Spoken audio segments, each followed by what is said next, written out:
Super. I think we'll get the ball rolling.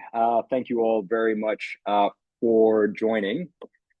So my name is Rami. I'm the founder of Life Happens Outdoors, and today we have an extra special guest with us, Hari Budha Magar. Hari is a Nepali mountaineer and the first double above the knee amputee to climb Denali, Mont Blanc, and of course Mount Everest, amongst quite a few others, if I may say. He's currently on a journey to climb the seven summits, the highest peaks on each continent, with four already down. And we are now set to climb Aconcagua this February with LHO supporting as his logistics partner. And we couldn't be more excited to play a role in this journey, to be the first double over the knee amputee to reach the highest mountain in the Americas. I personally met Hari on the Mont Blanc in 2019. I was actually at the Tetrus hut just before the summit, and I was told that there was there was a Nepali friend of ours that was with us, and he had told us that there was this famous climber who was about to climb the Mont Blanc for the first time, and I was Hari, I don't know if you know this, but you were pointed out to me, but I was too nervous to approach you and say anything because you had such an aura about you, and it was just amazing just to see you there. And it was also the evening that I proposed to my wife in the same hut, so there was quite a few things going through my mind. But as fate would have it, we came back together. Of course, you ended up summiting the Mont Blanc that day, and what an achievement that was, and we'll get into that. But as fate would have it, we came back together about a year ago, and now we're about to embark on this journey together, which is quite spectacular. So this is our chance.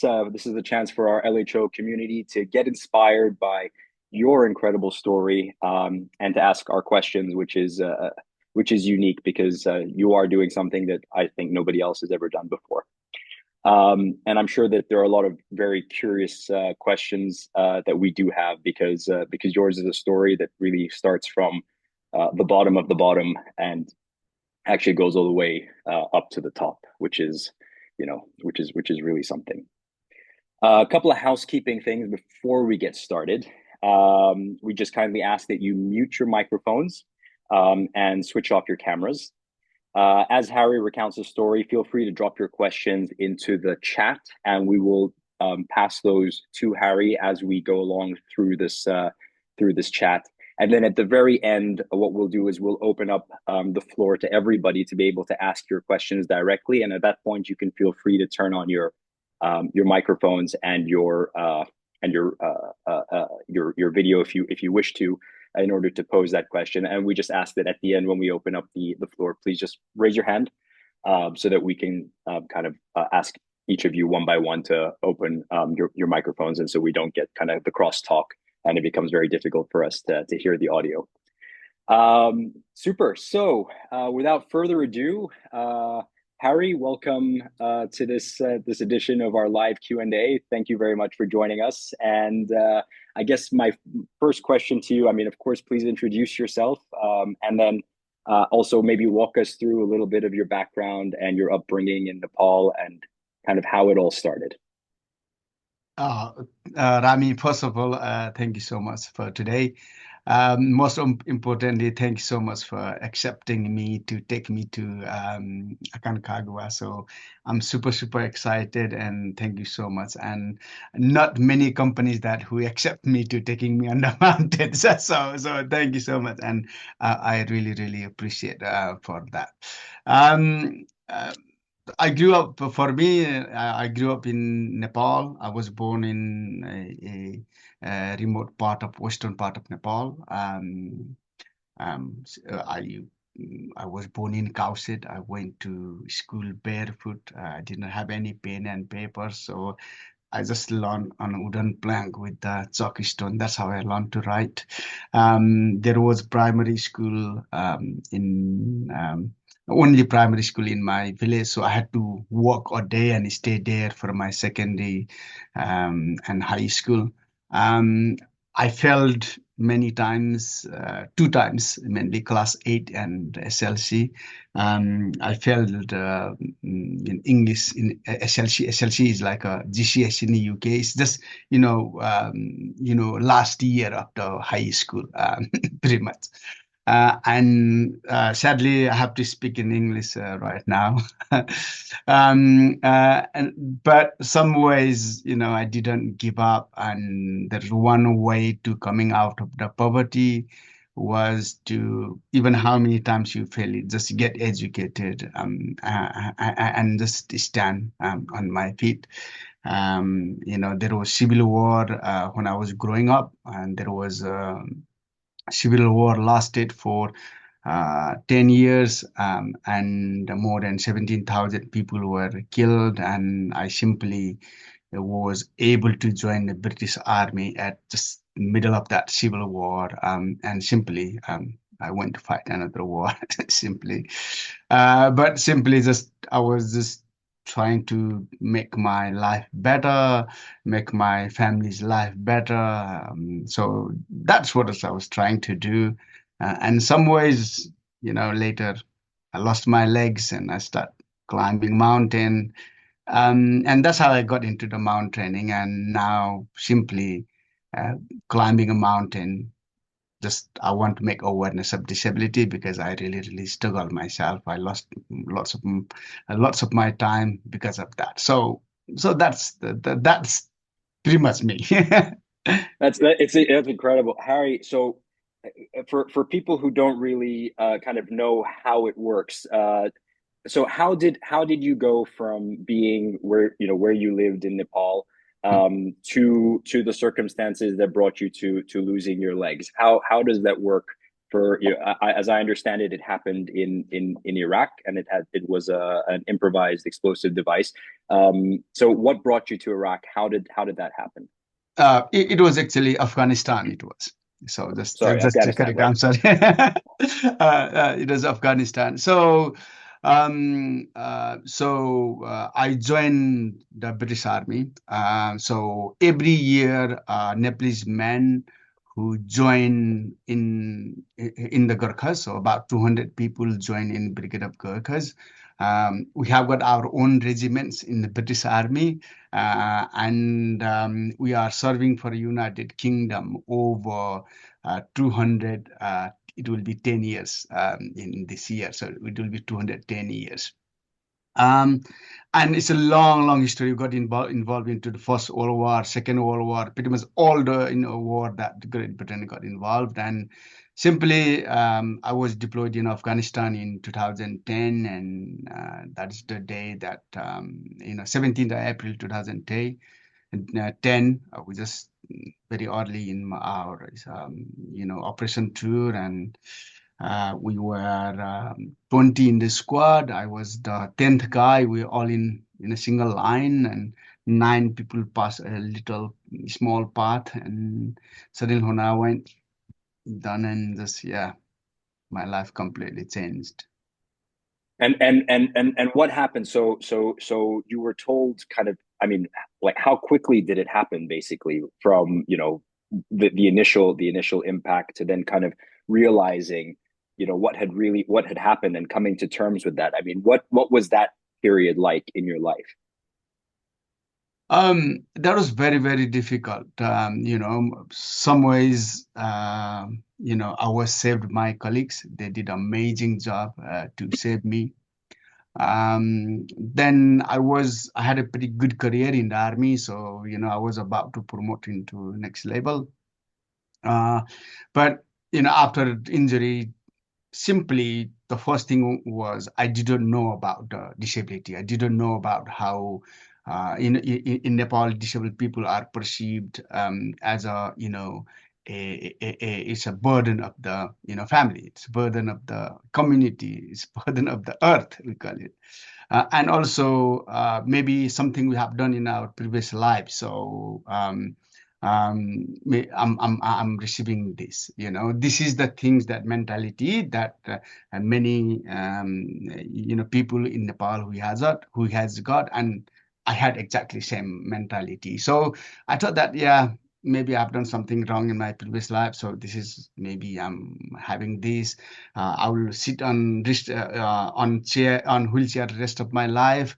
Maybe I might need a carer. I didn't know whether my wife was going to, stick with me rest of my life, and I'm very lucky that she did. And about first 2 years was very difficult. I didn't know what to do. I wasn't aware that what disabled people could do. Many to one point, I just was drinking so much to just control my pain and emotions and all the bits just to cope in the way and some way. But in short term it helped, but in the long term it didn't help. It's easy to pour, alcohol in your glass and start drinking, and it's difficult to, put your shoes and go run out in the cold or in the rain. But the hard way is. Um, I find that now hard way is the best way to actually do that, and it is long lasting. And we can do the quick ways. We can take the drugs, we can take the alcohol, we can, I try to take my life as well. Maybe I might solve problem myself, but I would have been create lots of problem for my family. So one day I just decided that, just looking at my, 2.5 year old, my son, looking at his face, I think I don't want to take my life. I just even sitting in the corner of the room, still I can advise my children maybe what to do. So maybe I would create more problems. Just maybe me going away, my wife has to find maybe another husband, and my children has to grow up without a dad. And so I just decided that okay, I didn't know what to do, but I just decided that okay, I'm gonna live my life. And then after that, uh, you know, I didn't know how powerful is the mind. And after that, simply I just start doing the things, just these small things that like is like a sweets. And or now, okay, I want to do things. I want to do as much. I want to put my hands on everything, and this is where I start doing sports and adventure. And I'm very privileged to help by many charities, communities, and my family, friends, to doing lots of sports and adventure. And actually, I won gold medal in archery in Endeavor Games in Oklahoma, and bronze medal in wheelchair table tennis. I'm pretty good skier. Maybe I could pursue my career on that, but I'm more about teamwork than the individual guy. So I start loving more towards adventure than the individual sport. So also when I was doing all those sports and adventure, looking at Snow Cap Mountain, I was all the time thinking about Everest because this is where I grew up. In Nepal, from very small age, we, we have been taught that Mount Everest is tallest peak in the world, and it's in Nepal. And Nepalese people, we take it as our, pride, our identity. It's huge for us. And that how Nepalese people we take it. So this is how Mount Everest started. That I think that I can make awareness of disability just through this. Harry, I want to take you back just a little bit. You know, a lot of us, I can't imagine what it's like to not have both my legs. And I think that, but a lot of us pass through our own versions, our own difficult moments in life, and I guess that's something that just happens, and it comes to us in different ways. But was it a moment for you, or a realization, or something that somebody said, or something that came, I don't know, that came to you, that was it a sudden switch where you decided, drinking, this is not for me, actually I want to take that hard right turn in my life and make difficult choices to bring something beneficial out of something that's very, very, on the face of it, a total disaster? How did that transition really come to you? Was it a moment? Was it gradual? I don't know. Maybe you can kind of talk to us a little bit. No, it is just like a very sweet. So, when I was drinking, every evening, at least I used to drink. Just sitting like this in front of computer, watching something, and just drinking, and you start drinking more. You can't, control more. And when I don't drink, my hands were like shaky, my brain started getting foggy. A bit, I started getting restless, and one day I just drank a bit too much. And the next day I felt absolutely terrible.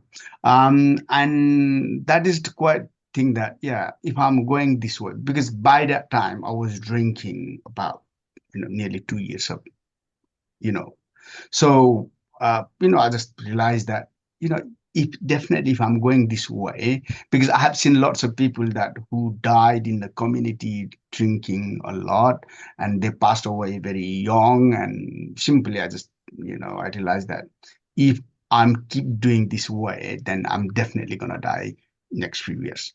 So, you know, I think I should stop that.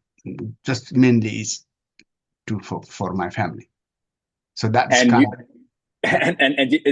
of did you go straight from I need to make a hard change directly to mountains is where I want to go, or was there no, some? no, no, Okay. no. Mountain came long way behind. That mountain was is in my mind for very small childhood, but no, that time it was about, what can I do? Can I do anything? As I said, I didn't know how powerful is the mind. I um, just, just wanted to find out what can I do physically. That was main thing. So the first thing I did was I went to skydiving because I had simply two logics for that. One, I thought that half of my body is gone. So if another half goes, it's the end of my story. Second one was, even I was in the military, I never done skydiving. So I just wanted to experience that. And so we went to Netherhaven Airport here in the UK. We went to 15,000 feet. We looked down and I couldn't see. We couldn't see the ground. I just saw we were above the cloud, and they just opened the aircraft door and just the air started hitting us and looking down. I couldn't see nothing. So first I realized that still you scared, and even you want to die, still you still scared. That's first I realized, but. So I'm a Gurkha, so our motto is it's better to die than being coward. So I can't be coward. So, close my eyes, just, yeah, I did a tandem jump, my instructor, at the back, and close my eyes, just, yeah, we jumped down. And when we landed safely, it was like a kind of like a very positive and magical moment, I would say. It was like, even you don't have legs, you can do something. I just gone, I think, again, I think a little confidence. And when I now think about confidence. Confidence doesn't comes with the magic one, abracadabra, kitching, and here go and climb the Everest, or is like a go, go and rule the world. It doesn't come. So it's small things that really help us to gain the confidence. Like say, for example, I couldn't. I used to wheelchair, so I couldn't go inside my house even with a wheelchair. So I couldn't go to jump even on my wheelchair from the floor. I couldn't go to toilet myself. I couldn't have a shower myself. I couldn't have a brush myself. I also injured my right arm. You can see here. So couldn't able to move, and even using wheelchair was by one hand. It takes small things, but small things are very, very important, I think, in life, that it gives confidence, it gives a realization that we can do something. And after that, my aim was, what can I do physically after losing my both legs? That was my aim. Forget about mountains and everything. So what can I do it? And that is the time that I pretty much done all the Paralympic sports that exist. I tried it. Some of them I was absolutely rubbish. Some of them was pretty good, and maybe I could pursue my career on that. At the time, I was quite young. I was 31. So I think maybe like archery, like table tennis, like tennis, and some of like say skiing, like a kayaking, and those things that maybe I took. I took like shootings that I could take my career on it. But later I started enjoying adventure. I did few adventures. So we became I became the first disabled person to ski in Nepal. First amputee to kayak around Isle of Wight. We kayaked in Yukon River in Canada for 2 weeks, 468 miles. Kayaked in Germany, Austria. I skied in, America, Europe, so many places. So after doing all of the things, like I used to ski both feet standing. Now I ski one ski sitting on a chair with the riggers on my hands, but I can go as fast as I used to go. I can have same fun, so I can go same route. So what is difference? It's just different way of doing the things. So I realized that if we can able to adapt our life according to the time situation and our abilities, I think we can make anything is possible. And we all need help in life. I realize that if like all leaders, they have got their like, how many like ministers, the secretaries, the advisors, they have to run the country. So this is maybe asking for someone to asking someone for to take my boat to the river bank, or take my chair or some of my kids to chairlift. I think I shouldn't be ashamed for doing that. I don't have to do everything myself. Some of things can be done by other people, because I wouldn't be doing anything. Like even these clothes, I don't make it myself. Someone makes for me, right? So I think it's all about teamwork if we want to do something. So that's how I kind of realized. So yeah, now this And, is and where it came into the mountains. right, exactly. And just before, because I know that everybody is waiting for you coming to the mountains in this part, but I have one more question I want to ask you before we get to the mountains, which is so a lot of the times when we go through these big changes in our lives, especially when we're kind of like you said, a person with a disability in particular cultures as well could be are perceived as a burden, are perceived as you're put in a particular box and you're supposed to live in that box. But then when you start to break out of it, sometimes it makes people feel uncomfortable, or maybe you're breaking perceptions, you're changing minds, and we're like, as humans, we tend to reject change. We tend to reject things that we don't automatically feel is natural to the way that we've always been brought up. And here you are, not just disrupting it for people with disabilities in general, but also within your particular culture and the constraints of the situation that you found yourself in. How did that, did that play out for you at all? Did you find that there was pushback initially, or maybe even till today, about this new perception that you've brought to the fore with your disability and what you had been doing up until that point? Yeah, definitely it came through that, what I do right now is to make awareness of disability. So the first people with disability, like myself, we can believe that we can do something. Whatever we want, we'd love to do. Different people love different things. They have different abilities and they want to do different things. So make sure people with disability that we believe ourselves that we can do something. That's number one. The second thing is it's not just for us. It's our family, our community, the authorities that who directly or indirectly involves with us. So if you look at the disabled population in the world, it's a 1.3 billion disabled people, which is about 15-16% of the world population.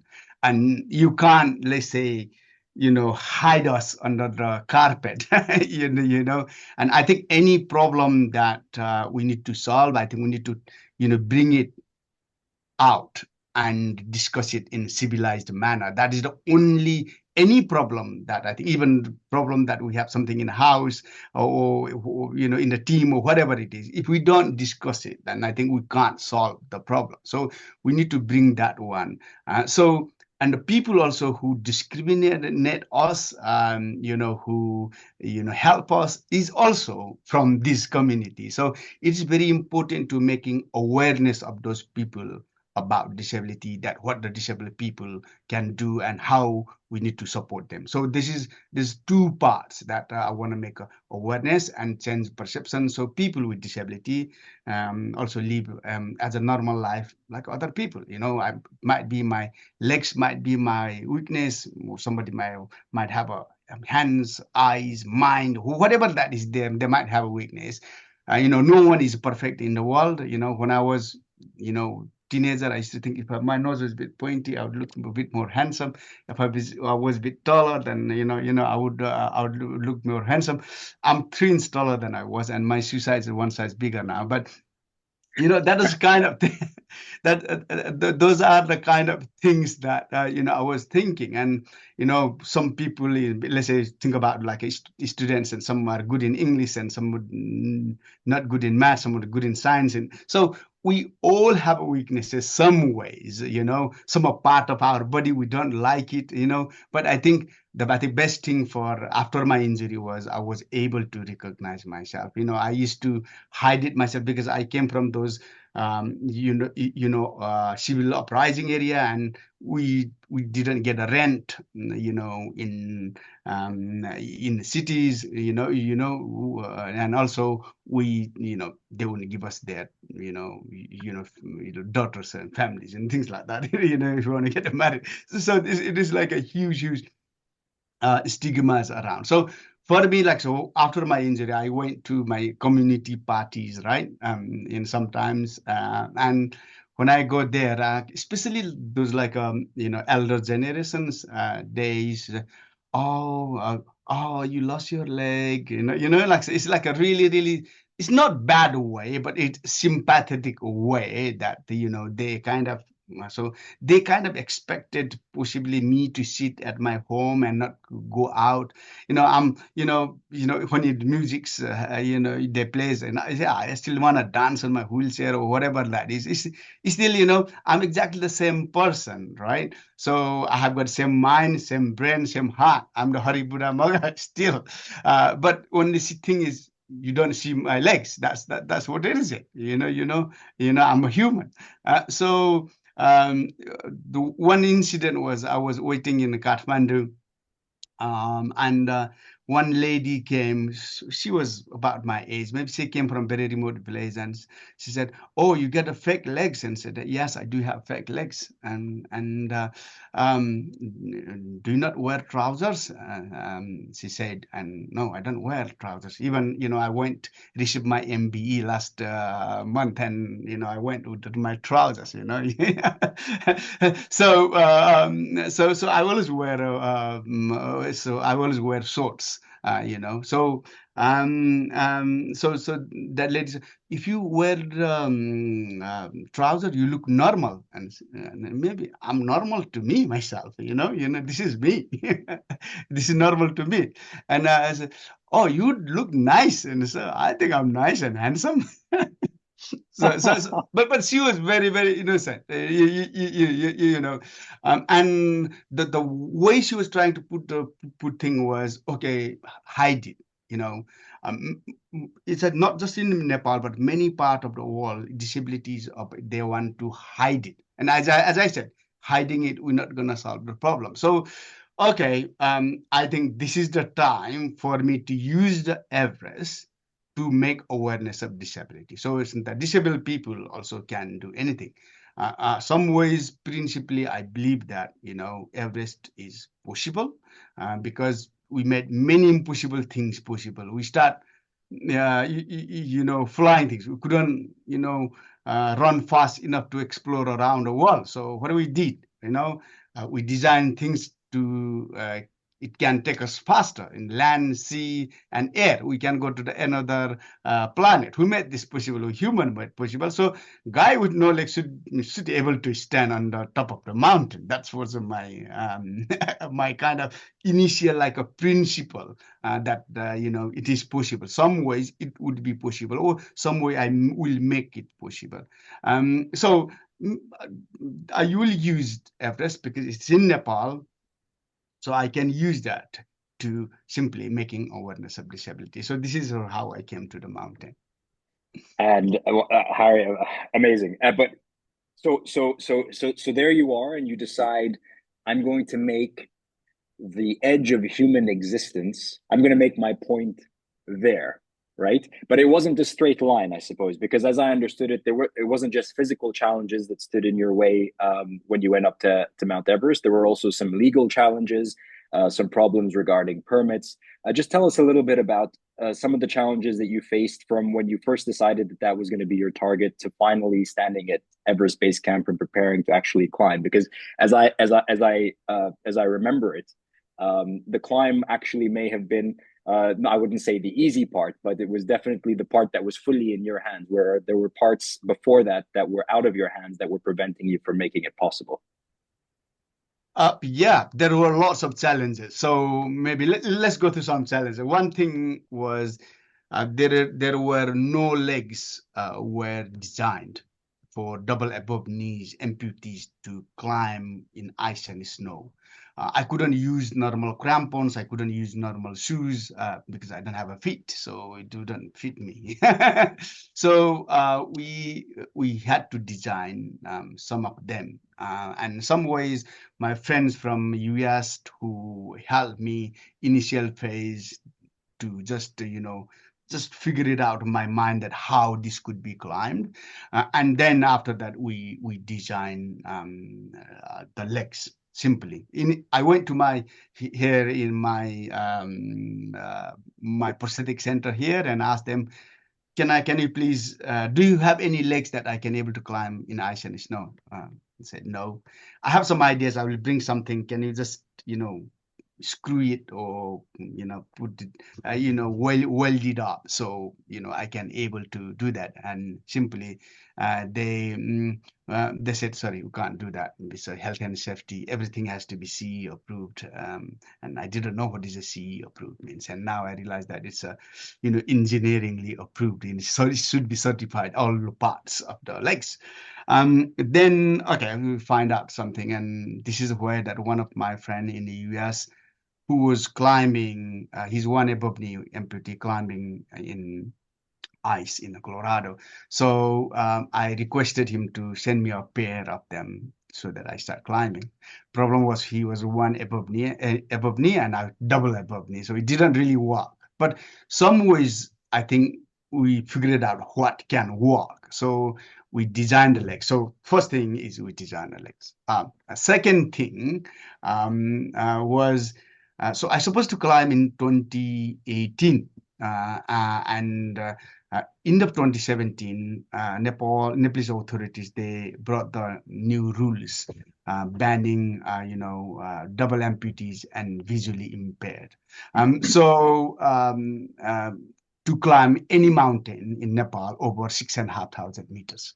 So I thought that that's ridiculous. You can't just ban the people because they can't do it. You can't ban the people. There are certain group of or background or whatever that is.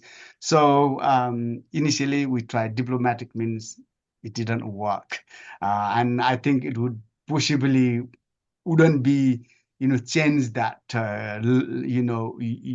rules for rest of my life. And simply we I went to Geneva in United Nations. Problem with the United Nations is whatever decision they make is not law binding. They can't force the countries to apply the rule. Like I say, they can't stop the war, whatever happening around the world. So we had no chance other than going to Supreme Court in Nepal, and lots of individual, my friends with the disability in Nepal, disability organization, journalists, ambassadors, and also politicians, they helped us So we were able to overturn. By the time 2018 was too late, and then 2019, we couldn't raise enough fund. 2020, 2021, Corona popped in, and we got ready in 2022 and went in 2023. So it took a lot of time than I expected. So just getting to Everest Base Camp was an Everest unto itself, basically. I mean, most of us struggle with just getting our visas and getting the experience for it. But here you are, basically, essentially, kind of moving mountains to make it possible. So that's you must have. Well, I mean, I understand how much you really wanted it. So, but what you reach Everest Base Camp then, and now we're talking what 2022. 2023. 2023, that's right. It's 2023. Tell me, tell us a little bit about what that was like when you realized that actually this was happening. You were actually going to go for it, and then about how the expedition itself went that ultimately led you to the top. Yeah, so initially, you know, I didn't even know that we would able to overturn the rule. If I knew that like all the problems, legs and like fundings and the bans, then I think I wouldn't maybe even have started. I think in my view, but once we got in, I start tackling, and once we overturn the rule, some way I have to climb. I have to show them that this is possible. So we went to Everest in 2023. First of all, we didn't want it to Kumbu Icefall multiple times because it's a very dangerous climbing, part of the Everest climbing, and we just wanted to go, once. We don't want to go up and down like other people do, like multiple times, because we are slow. Slow means that not just me, but I also put a team in a risk as well. So first of all, we climb Merapik, which is about Camp 2's height. It's much more safer. So we climatized there. We spent 12 days under Merapik. We supposed not to submit Merapik, but we submitted again. So again, I'm the first amputee ever to climb Merapik twice. I think even no amputees has climbed, I think, Merapik yet. Then from there we were climatized, so we just directly flew to Everest Base Camp. I trekked all the way to Everest Base Camp from Lukla in 2022. So make sure that I go that part at least once at some point. So we went there. So when the people say, "Oh, you didn't even walk to the base camp," so I didn't want to do this. So yeah, I walked. Actually, that was another world record. So I'm the first person to do it with the Gini Max 3, the legs that I'm waiting. So um, some ways I didn't realize that at that time, but I was 13th. So 13th anniversary of my blown up day. So we arrived 17th April 2023. Then after that, there are three rope fixing team.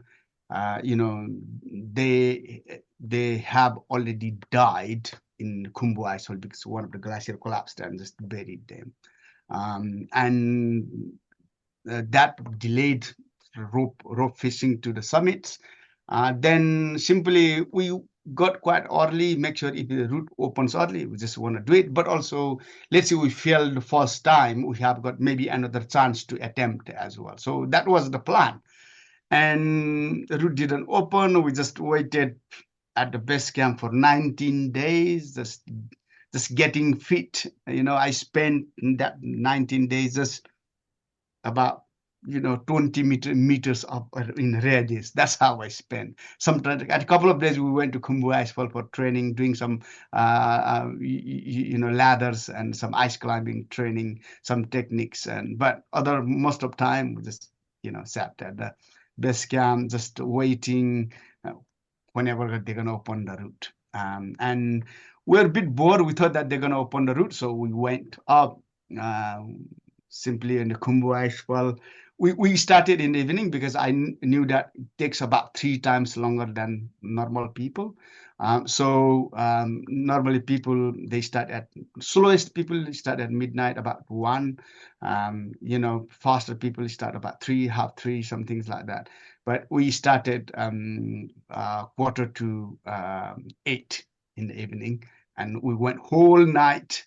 And by the time we were coming, that like a big hanging, and that is the where got dawn. So we arrived, quarter past 7 at Camp 1. So it took 11 hours for me. But I And realized that some people took even 16 hours with oh legs. wow, people took longer than you, because my question was going to be, typically how long does it normally take for people to go from base camp to Camp 1 through the Kumbu Ice Bowl? The faster guys, I think they can go around 3.5 hours, 4 hours time, and they get there. And I think for like say uh, average climbers, it's about maybe it's about 6, 5, 6 hours, 7 hours. That's normally, but you know. mm, And Even and people with the Sherpas with the oxygens, and I think they can get it of 5, 6 hours. wow. Slower at about 7 hours. And correct me if I'm wrong, but would be the section where there are the use of ladders and maybe some scaling of some more technical parts. Yeah. Uh, what would you do to cross? Because presumably with the Mm, ladders, especially, it's very difficult with the legs. mm. How would you cross the ladders and do the more technical parts? Were you like, yeah, maybe I'll leave it to you to ask that answer it. For me, that is the easy part. For me, because I have got short legs. So simply, I just hold the ladder like a ways and just scroll up, or even going up. My legs are not that flexible, but still, as long as I can hold something or I can push something, my upper body is pretty good. So you know, uh, sometimes I think I'm faster than normally average people on those like a technical parts. As long as I can put my eye shacks on, or I can hang on with the some in Zuma or something, then I can go faster. The difficult part was some of like say like there are like a big gaps that you have to jump. So I couldn't jump because I don't have a knee, so I couldn't jump. So that is the time that some of them things that you know the guys cross over there and they give me a rope, and we have got a still safety line, but they give me a rope, so just give me the extra safety, so that just they pull me other side, I just jump as much as I can and just cross. That sounds like the fun part, I guess. Yeah, yeah, I love those parts. It's Yeah. very slow moving part, but I think those are, I think, and some of them like those ice are like this is like a moving glacier. This is why we went at night when it's frozen to just minimize the risk. And there is one point where like a bit soft snow and ice as well. And guys just walk across faster. The where the 3 guys were buried. And 2 of the guys, sadly they have to stay with me to help me out. And says, so. Sir, let's get faster. And says, I can't. I'm sorry. You're long. It is about 6,000 meters. You're long, pumping like just coming. Your lungs are coming to your like. So I just couldn't, and I felt very sorry for these two of my assistants. But my dad used to tell me that if you're meant to die, you'll die at home falling down the stairs. If you're not meant to die, you're not gonna die anywhere around or anywhere in the world. So I just kind of thought that in a man, that's most of the things. Is then the rock are falling and lots of things happening, and just like I can just hope for the best. Oh my God. I can't even imagine. And so you get to Camp 1 after 11 hours, you Uh, said. we And stayed there. We stayed there another night there okay. just to climatize. So climatize. Then next day we went to Camp. That was quick. Actually, I was quite faster, so I used the my longer legs from there, putting like walking crampons on my feet. So it was pretty fast, and there's like two big hangings. I thought that I was thinking to change my legs, but okay, let's give it a go. And when you try, it's amazing that how much you can able to do. It's crazy. So I was able to climb. I was just surprised myself. Okay, yeah, this is done. And the two places, especially when you're leaving the camp one, there is like two big hangings. But like a very narrows and like everybody walked there. So like they made ice kind of gully, and which is like a steep one. So I was get there. We get there and. It took I felt really tiring when we arrived to the camp too, but it just took about 4 hours to get there. So pretty much normal people's walking speed. Yeah, that's pretty good. But I felt very tiring at the last part, and the sun, especially just before we arrived to the Camp 2 sun was really shining, and the heat is just crazy how much your energy takes. Even it's a flat, it's hard. I think you know that. What I mean. Of course. Yeah, absolutely. Absolutely. Sometimes it's even in the mind. The moment you see the finish point, it Mm, suddenly gets extremely hard. mm. Even though it was just fine moments ago. So I totally understand that. And how long did you stay in Camp 2 for? We stayed the 2 nights there, but at the time the wind was just kept high, and we thought that we can able to put oxygen on, and you can just head up Just to go the for summit because we have already climatized that part. So we Right. just that plan was that, but but the wind was so the 2 nights I thought that like it destroyed lots of tents as well. Luckily we were staying there and just holding down with the putting the rocks around it. So but the route didn't open. There's no chances, and weather didn't get better. So yeah, we went down again.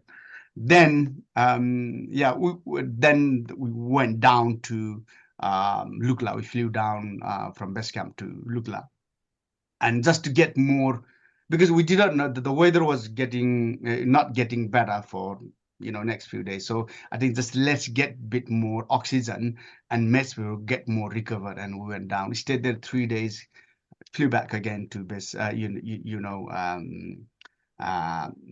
Flew back again to base camp and stayed there 3 days again. Still, the route didn't open. Some of our logistics didn't arrive to the camp for. Then once they said, okay, route is open, then yeah, we hit again and came back to Camp 2 again, and went to Camp 3. When you look at Camp 3, it's like you see that when you from Camp 2, you see the Camp 3 and Camp 4 above the Camp 3. The people can't move like they're like ants, and they can't really move. And so I think I can move faster. Now, why these people are that slow? And you realize that when you get there, it's tough. It's a really slow walk. So just above the bottom of the where the Lord Face starts, I put oxygen mask on. The guys put it oxygen from Camp 3, and then yeah, we're all the way up to the oxygen. And from Camp 3 to Camp 4, it took 14 hours. It took 6 hours from Camp 2 to Camp 3. Took 6 hours, but Camp 3 to Camp 4 took 14 hours. Yeah, we passed two dead bodies just died, and they were just bringing down. Yeah, that was something reminder that what could happen to you up there. But I was just somewhere I have to motivate myself. So okay, I don't want to be that, you know that. Then somewhere we get up and we arrive. We supposed to, we try to get to the weather was best day was 17th of the May, but simply our logistic couldn't arrive to the camp, for the boys couldn't take the logistics. And also so we couldn't get up there, and we couldn't go to that was the best day. And we arrived to the on 18th of the May. We arrived to the camp for 6 o'clock in the evening, and the guy say, I just asked my experienced leader, brother, what is the plan? And he said, we're going for summit, brother. I was absolutely tired, knackered, just Jesus. I thought that he's gonna say, okay, let's rest here, today, and we'll go up tomorrow. But there we also have a plan to put Camp 5 at the balcony as well. We had so much oxygen. So we we had 100 bottle of oxygen. So we just needed to survive that. So, but later I realized that I paid for 106 bottles, it's it all together. So, I have got one day to make a break. I have worked so much hard for, so many people who gave me their time, money, and, I have worked so, and I don't want to send a message to especially the authority that's who banned me, but also the people around the world that, okay, this is why we banned you. That's the message that I really, really didn't want to send. So, okay, I've got one day I'll make it break, and I'll do everything I can to make proud to all those people that who are, associated with me.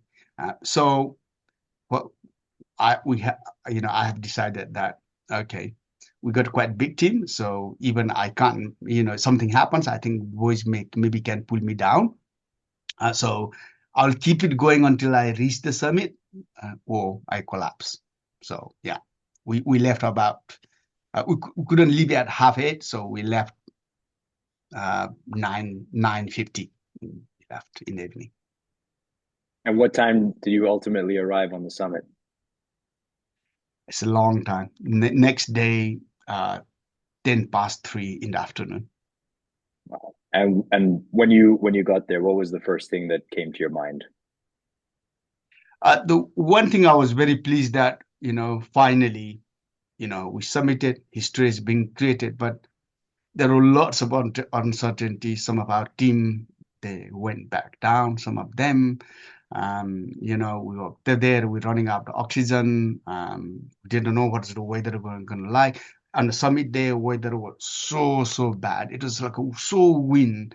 I just took my, goggles just to show my face in the camera, and simply the snow got in. I couldn't use it anymore. And then luckily I had like another one. Time to time I scrapped and just waiting that the glasses. First thing was give high five to the, 4 of the other boys, gave them a hug, and pretty much every summit of the mountain that I have cried it. So, it's like, it's a happy moment of crying, but it was a lots of uncertainty that we need to get down. That on the mountain, mainly about, 12, 1 o'clock, wherever you are just halfway up, you need to go down safety. But I think in my mind was, yeah, if you need to make something happen, then there is 3 things. One thing is to think differently, work harder than other people, and simply we need slightly to take a risk. And we took a risk, and it was rewarded. But it was very dangerous. Now I realize when I look at the route, I still have goosebumps. Some of the parts was very, very dangerous. On that day, 4 people died on that day. 100 attempted, and only 30 people made it. And whole Everest season, 478 people attempted, had a permit, and attempted, and only around 250, about 52% of people made successful. And 17 people died in the season, so which was record highest number of death. We ran out of oxygen on coming down. The guys has to go down to just be safe. And some ways, the guys from the bottom, they came up with oxygen, and saved us. We were the last to stood on the mountain. Was the first time ever permit was issued to double above knee amputees, and attempted. So yeah, I feel very lucky to just come back safely. Not just me, but whole of my team. So Harry, I think this is a good opportunity for us to open the floor to some of our guests who are with us on the call and maybe take some of their questions. So I believe if you do have questions for Harry, just please do raise your hand and then I'll just call on you. You can unmute and take off your camera. Oh, there we go. So we got our first one. You can just unmute yourselves, and if you wish to put on your camera, you can. So there's Hazem here on the call with us. Hazem, go ahead.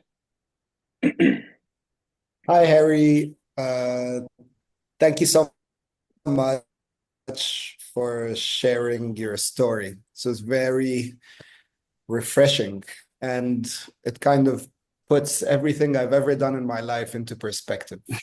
It's a very humbling story to hear. I just have one thing that I'm curious about. And this is a question that I've been asking myself lately, now that I'm over 30 years of age. And I'd like to ask you the same thing. If you could do it all again, would you do anything differently? Everest, you mean? I mean, whatever it is, from the beginning of the story up until today, is there anything that you would do differently? Yes, I think obviously I would do differently. Maybe I would put lots of things in place, maybe consider lots of things and think about selecting a team. Lots of things that I think I would do differently. Maybe even our logistic couldn't arrive on time. This is because I think it's the management and of the things. For the logistics. I know that nothing gets perfect on the mountain. Or not even in life. It's nothing get perfect. And we have to accept it. And mainly is whether the goal was achieved or not, or the mission was achieved or not. That's the most important thing. And on Everest, that was. And there are lots of issues were on the mountain, but some ways we were able to achieve that. And yeah, I would change a lot of things. I would make in place lots of things and do it much very easier way if I do it now. But even you give £1 million, I'm not going for Everest, definitely, because it has to have a reason to go up there and do it. Harry, I have a question here from Mark, who is asking which member of the royal family gave you your MBE and where was your investiture held? Thank you very much. I was awarded by Princess Anne at Windsor Castle on 4th of December. I also have a question here from Sarah, who's asking, will you be releasing a book or documentary? And also, are you thinking of K2 at any point? Definitely, we have filmed the Everest. We couldn't film small part from balcony to summit. We have got summit films, but we couldn't some parts because our cameraman couldn't climb it. Even he was IFMGA.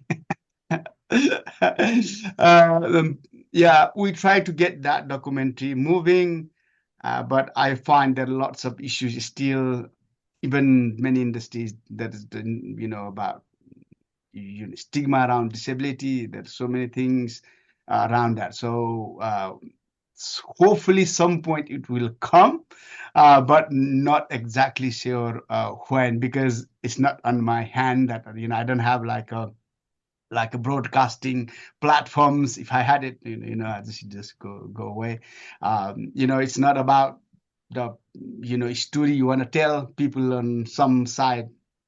You have to make money, and there is sadly, and without that, it's not gonna. So if they can't make money, then my story is not gonna go. Lots of things, and I can't do it simply myself.